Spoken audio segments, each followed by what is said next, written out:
What's going on YouTube? Lewis back again, and today we've got the keys for a very dirty Audi A3 behind me. But yeah, we're going to be taking it for a spin due to high demand in the comment section of my last video.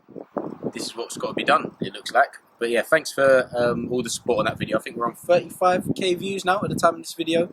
Quite a few likes, good comments. We're improving every day, so that's good. But yeah, nevertheless, let's jump in the car. We're going to have a little guest with us today, Zane, who's behind the camera. He's got an S3 himself. What plate's your S3 actually? It's a 58. 8P. Yeah, so Sportback. So he's used to the brand. So compare the differences between the old one and the new one. But yeah, it's all about the driving today. So let's see what it's like.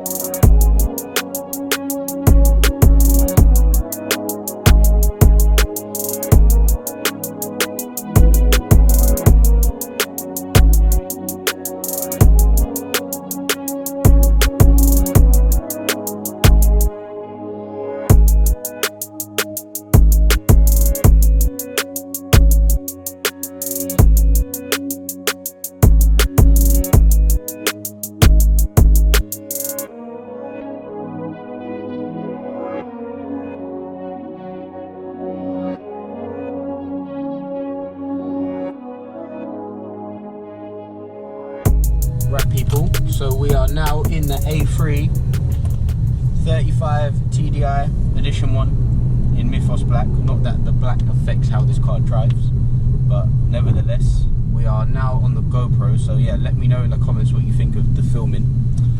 As I said earlier, we've got Zane next to me. What's happening, people? You're used to not seeing him, as he's usually behind the camera taking the 1010 photos with the camera. That's actually a new camera actually.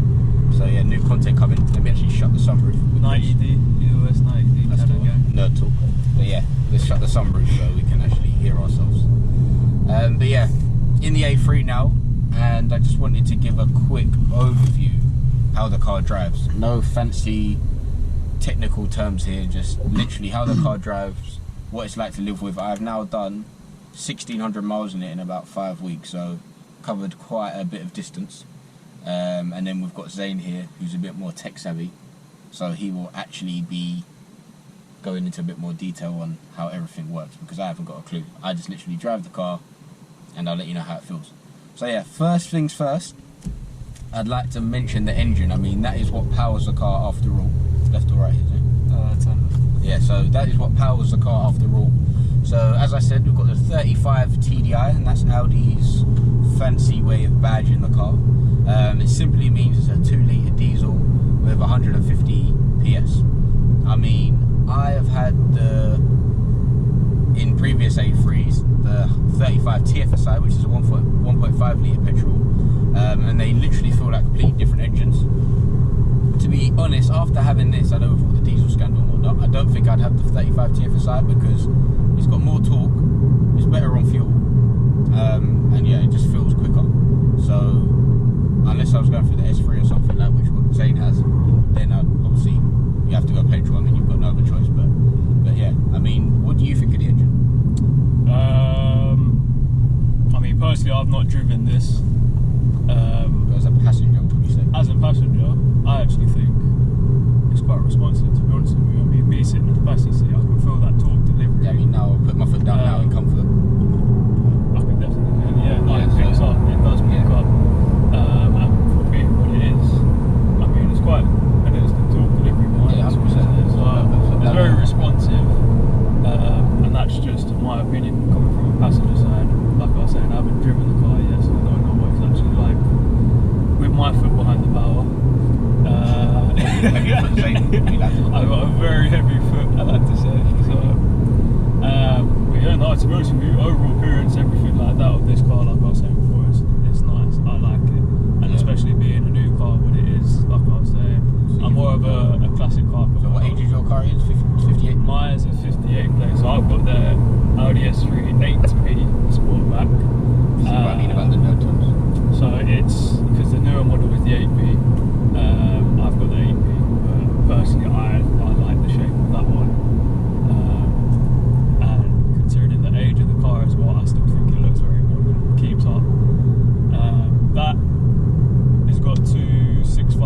it's still stock. I've not got into the project list yet. But being that it's stock, I mean the S3 engine in that one, they said TFSI as well. Yeah. So literally then you've got TFSI and then TDI. That's how Audi work. So for me, I mean the power in that one is well, not almost instant, but it's there. It could definitely do with a remap to get that extra brake horsepower out of it. But I mean, overall driving. Yeah, I mean that's the good thing with Audis as well. Apologise. Don't worry, it's the power of YouTube. We can beat that out. No worries. But yeah, I know what you mean. I mean Audis are more of a solid drive. I mean obviously they're part of the Volkswagen group. So when you buy an Audi, I mean you get what you pay for in a sense. I mean you can't go wrong. They're reliable. I mean how many miles has your car done now? Mine is it's 65,000. Yeah, and that will carry on doing double that without any trouble. But yeah, as I said, back to this engine. Obviously the power is important, but at the same time, it's fuel efficient. I mean, at the moment we've been sort of poodling around, finding places to make content, get pictures, and it's been a lot of start-stopping. And currently, I'm doing 43.1 miles to the gallon. I mean, if I was in the petrol, I'd probably be at low 30s at the moment. If you was in my car, if you was in your car, probably in like I'll get like 10 miles per gallon. But yeah, as I said, just going around in comfort mode. Fuel is not an issue in this, honestly. It's probably one of the best in the range for fuel. I know they used to do the 30 TDI, which is a 1.6 petrol, and that was stupid. I mean, on long journeys, sort of down A roads, you're easily getting 70 to the gallon plus. I mean, on this, I've actually nearly touched 70. I've been doing about 68 to the gallon on a sort of steady road at 50 miles an hour, 70 miles an hour with cruise control on, which is mental. The fuel gauge barely goes down. I mean, I'll put £30 in it and I'll get 300 miles plus. Yeah. So it's literally like £10 for 100 miles in this car, and it actually does do that. The predictor's pretty good, and also combined with the power and the efficiency comes the gearbox. So you've got the 7-speed S-tronic gearbox. I don't think that's changed too much. Well, you've got the manual, haven't you? I think the auto version in yours is 7-speed as well. So yeah, so what the S-tronic gearbox does, it pre-selects your gear. So say for instance, in simple terms, you're in 3rd gear, it will have 4th gear and 2nd gear ready to change into, depending on obviously what way your driving goes. But yeah, the gearbox is pretty good. I don't have any issue with it. I've heard that some people do have problems if they're sort of like pushing a car to the limit, but on today's roads, especially now, sort of this COVID stuff's calmed down, traffic is back to normal. And living in sort of in a suburb area, you don't really get the chance to give the car some weighting. Unless you go on a lot of the back roads, let's keep things legal.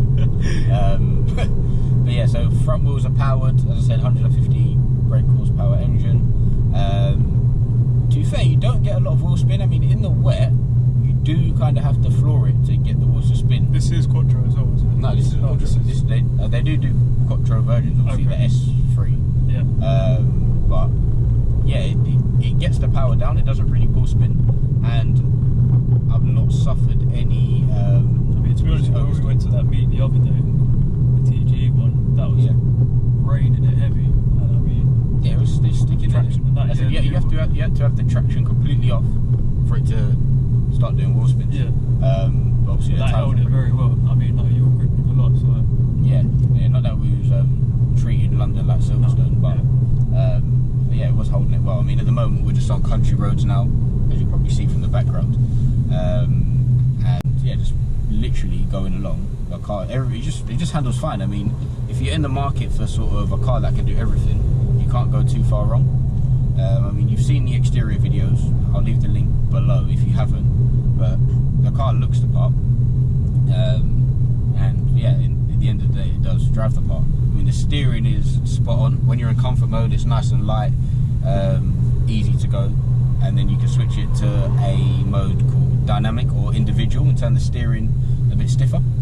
And then literally wherever you put in the car, it will go. Again, as I said, not for chucking it about, but it can hold its own. I mean, from a lot of cars on the road, you can keep up or get away from, and it does that whilst being stylish and comfortable as well. I mean, what do you think of the suspension now? I mean, we're obviously on a bit bumpy roads, like for instance, speed humps, country roads. Yeah. But what do you think of the suspension? It's very smooth, I will say that. You can't even say it's a diesel. Think what diesels used to sound like. They used to sound like lorries. Yeah, tractors almost. Yeah, exactly. But this, I mean, I can hear the engine. Yeah. It's not overly loud. It's subtle, to say the least. But going back on towards more of the suspension, I mean, to be honest with you, this is like riding on a cloud. Yeah, exactly that. Exactly that. And as you dedicated subscribers would know from watching my videos, I used to work at Audi, and literally when we used to go on the test drives in these newer diesel engines, if they wasn't sort of too in the know about cars, you could tell them it was a petrol engine and they'd believe you. That's how quiet it is, which makes the overall experience a good one, put it that way. I mean, the spec we've got here, to be fair, I think I'm actually going to let you try and point out what you think optional extras are on this car. So have a look around. And what do you think? So definitely panoramic. Yep. Roof. So I think that sets you back about £1,055, give or take. Interior trim, Avatar level. So when you get the edition one, yeah, you get the seat standard. Okay. So you get the S embroidered in the sort of lovely headrest. Yeah, nice bucket feel, aren't they? Yeah. I mean, they hug you in, and you do feel like you're in sort of a proper sports car. It's a good bang for your buck in a sense. What else? Apple Play. Apple CarPlay is standard now. That's standard now. Okay. Yeah, standard. Virtual cockpit. Standard now. Okay, yeah, standard. Enough. They don't actually make the A3 without it anymore. What else can I find in here to point out? Music, speakers. Oh yeah, that's Bang & Olufsen? Yeah, so Bang & Olufsen speakers. So where we've got the comfort and sound pack, we get reversing camera, park assist, and the Bang & Olufsen speakers. And I believe maybe heated seats, but that might come with the edition, I'm not sure. So yeah, that as a package is pretty well sorted. I mean, that again is about £1,200 or £995. I can't remember the exact figure. But the S-Line comes standard with the flat bottoms. Yes, anything. Yeah. I'm not sure the S-Line does, but anything sort of Edition 1 or Black Edition, what it used to be, flat bottom standard. But the flat bottoms are a must. I mean, personally, I've never had a car without flat bottom steering. I love it. Yeah. In a sense of exit as well. Yeah. Okay, we'll go back down this way. Yeah, we'll go back. Yeah, same for me. Flat bottom steering wheels, I absolutely love it. I just think it adds a little bit more of a touch. I mean, I had a shot now of the steering wheel over this, but they've not changed it from the previous car at all. Yeah. But they didn't need to, so don't fix it if it's not broken. I mean, you got a bit. This is called, is it perforated? But yeah, perforated leather around the side with you for your main grips, and yeah, the steering wheel's almost perfect. Simple. You've got your paddles on the back, which I don't tend to use. When I had the S3, I did use it, but it's kind of no point in a car like this. But yeah, no, steering wheel was just proper Audi standard. And another thing, ambient lighting. We get the Edition 1. Now we've gone into a bit of a darker road. The ambient lighting has just appeared. I feel that's such a nice touch. Yeah, they needed it. I mean, if you look at like the A-Class and stuff, they look like spaceships. I'm not sure if the new 1 Series has it, but that's what was missing. And the modern world likes that. I mean, I always keep the lights on blue because I think that's the best, but I might have to try and retrofit some in mine. Yeah, just keep it OEM thing. Yeah, but you've got that wireless charging as well, which is pretty good. It's sort of in the center console. Again, you would see from my walk around video on that, so make sure you check that out. That's another extra. And another thing which is pretty cool is matrix lights.